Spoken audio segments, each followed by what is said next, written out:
Hey yo, everyone! The day before is a disaster. Or was a disaster? It's kind of confusing. Anyway, I said I was going to make this video a while back, so here it is. Let's talk about the complete and utter collapse of the day before. As always, if you enjoyed the video, don't forget to leave a like and subscribe. Alright, let's get it. Alrighty, so for those who might not have known, the day before was at one point the most wishlisted game on Steam. It had a ton of traction and people were beyond excited for it. I mean, just listen to this description. The Day Before is a multiplayer survival horror extraction shooter video game developed by Fantastic and published by Mytona. Set in the future, players controlled a character who must traverse and survive in the fictional post-apocalyptic New Fortune City, which has been overrun by zombies. That sounds amazing, genuinely, like a real Game of the Year contender. Some might even argue that it's too good to be true. With how popular it was becoming, there were of course some skeptics of the game, as some people believed that there was just no way it could fulfill all of its promises. And what do you know, as more and more weird shit happened, that began to look more and more true until finally, it did become true. Spoiler alert. So let's dissect this development timeline and recount all of the crazy shit that happened leading up to the launch and very soon after downfall of the Day Before. Okay, so let's take a look at January of 2021. The Day Before gets an announcement trailer. It looks like The Last of Us times The Division and honestly looks pretty incredible.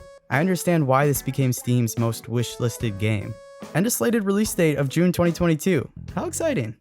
Fast forward to April of 2021, we get a 13-minute gameplay trailer, and this game just looks amazing. The zombies look pretty great, and the graphics seem top-notch. The gameplay looks solid, for sure. Jumping ahead nearly a year to May of 2022, okay, it's been 13 months since the last time we've heard anything from Fantastic, and the game is slated to launch next month. A little strange, but I'm sure it's fine. It looks like Fantastic is switching to Unreal Engine 5, which means the game will be delayed until March 2023.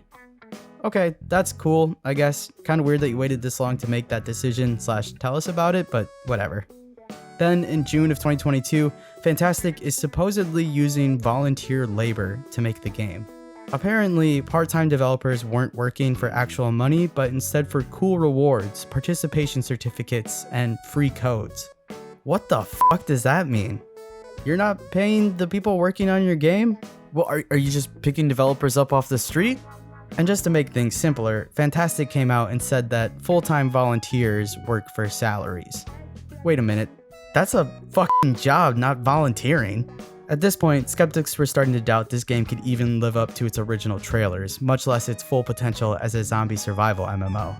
Jump ahead again to January of 2023, it's been months since we've heard any sort of update about the Day Before, and Fantastic finally says that they're going to showcase a new gameplay trailer. Great! The first one was pretty good, but it didn't really answer all the questions we were looking for, like, what kind of game is this exactly, and what vehicles there are, and what we can expect for quests, you know, something that is a pretty key ingredient in MMOs. I can't wait to learn more! This can't be real, right? Fantastic didn't copyright The Day Before, and as a result, the Steam page got taken down due to a copyright claim. Well, now they gotta sort out this legal mumbo-jumbo, so the game is getting delayed to November 10th of 2023. Also, no trailer anymore, sorry. It's a tough decision, but Fantastic wants to deliver the best game possible, so try to understand. I see no red flags here at all. But then, of course, Fantastic tells IGN in an interview that they were already planning on moving the game's release date and were going to announce it in the trailer. What? Now people are really starting to question the legitimacy of this game. They've barely seen anything about the game besides the scripted gameplay trailer and the little snippets that Fantastic had been posting online. After all of these claims that the game is a scam, Fantastic made it a point to tell IGN that we didn't take a penny from people. No crowdfunding, no pre-orders, no donation.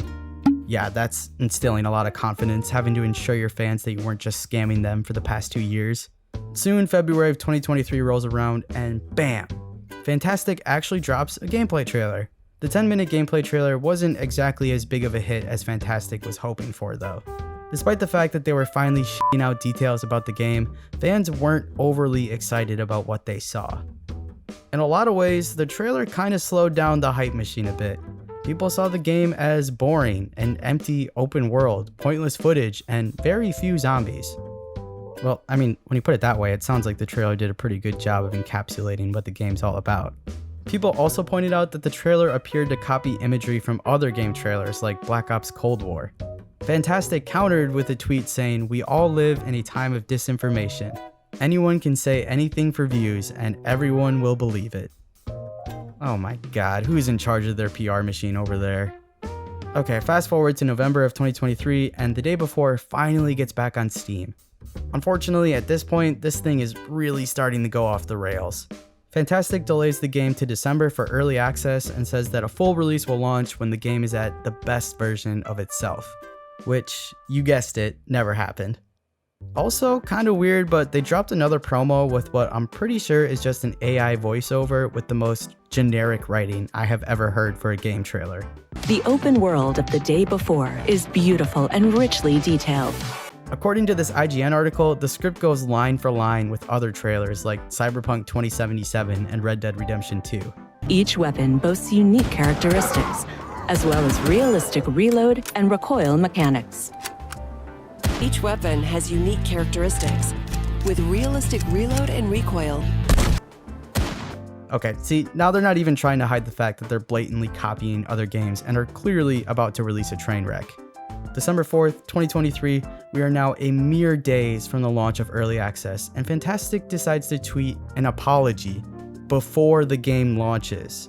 Okay, if you hadn't canceled your pre-order by now, then I've got some tropical beachfront housing here in Minneapolis to sell you.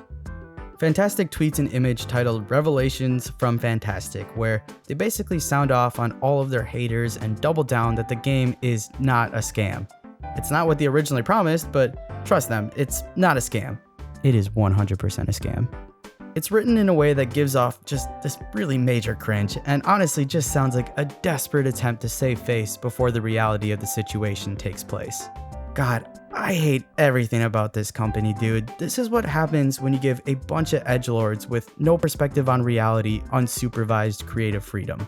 Don't make promises you can't fulfill, and don't double down on your shitty product, and don't start blaming the consumers for your failure. 3 days later, on December 7th, the game launches, if that's the word you want to use. Well, everything they just denied about their game came to fruition. Mostly negative reviews, people calling it a scam, the game being overpromised and underdelivered, and of course, just a fucking shit show overall. I mean, the writing was on the wall for this one. According to this leak, the game had about 201,000 sales with almost 92,000 refunds. That is insane. Almost half of the people who bought the game wanted their money back, which, as crazy as it sounds, is still too low of a number based on the final product they received.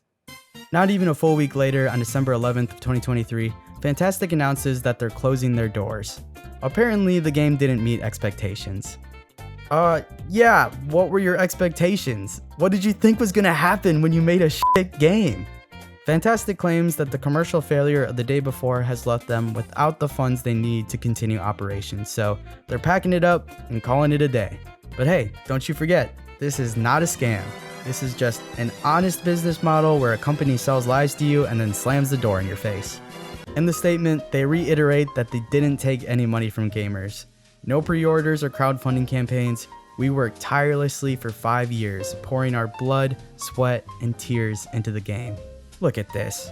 They're still trying to save face. It's over, dude. Just accept it. It's done. The rise and downfall of a day before is truly something spectacular in the worst way possible, and I wanted to share its crazy story if you didn't already know it. I hope other game studios learn from this and set realistic expectations for not only us, the consumers, but themselves as a development team. It's okay to admit that your game won't have certain features or that the end vision has changed. What's not okay is to keep ignoring the blatant problems you have and hope to just sweep everything under the rug. And there's a lesson in here for gamers as well. If it sounds too good to be true, it probably is. But I want to know what you guys think. Were you excited for the day before? Did you end up buying it? How did you feel watching the entire company unravel before your eyes? I'd love to hear your thoughts down below in the comments. If you enjoyed the video, don't forget to leave a like and subscribe. It means a lot. I appreciate you guys as always, and I'll catch you in the next one.